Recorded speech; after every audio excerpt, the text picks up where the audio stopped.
नमस्कार। आज नवेम्बर मास 29 तारिख शुक्रवार। आज सुविचार बड़ बड़ ग्रंथ पढ़ीदे कि माला जप करदे शांति मिले नहीं।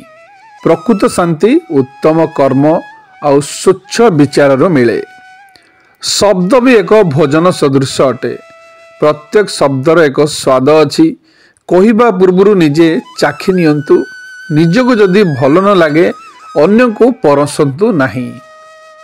संपर्क सबुबले चंदन परी रखिबा उचित। जेपरी चंदन हजारे खंड हेले मध्य तार सुगंध सबुटी ठीक रखि थाए, सेहीपरि संपर्क मध्य सबु परिस्थिति रे सबु जगह समान रहिबा उचित। विभीषण रावण राज्य रे थाई मध्य बिगड़ी नथिले, आउ कैकेयी एवं मंथरा राम राज्य रे रही मध्य सुधरी नथिले। काहेकि ना बिगिड़िबा आउ सुधरिबा मनुष्यर स्वभाव उपर निर्भर करि थाए, स्थान उपरे नुह। अन्यर रास्ता रे पाद को रखिले हराइबु सबु किछि। पाइबाकु हेले दिग बदलाई निज पथ निजे बाछि।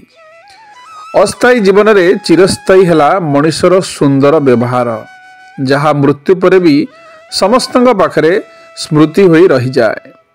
मृत्यु परे यदि बंचिबाकू चाहुंज तेबे एमिति किछि लेखि जाओ जहाकू पढ़ी लोके प्रेरणा पाइबे, किंबा एमिति किछि करि जाओ तुमर कार्य को लोके मन रखिबे।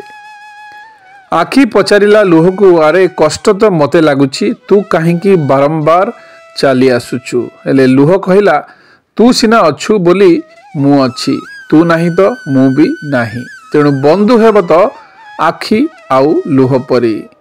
शुभ सकाळ। दिनटी आपणकर मंगलमय हो।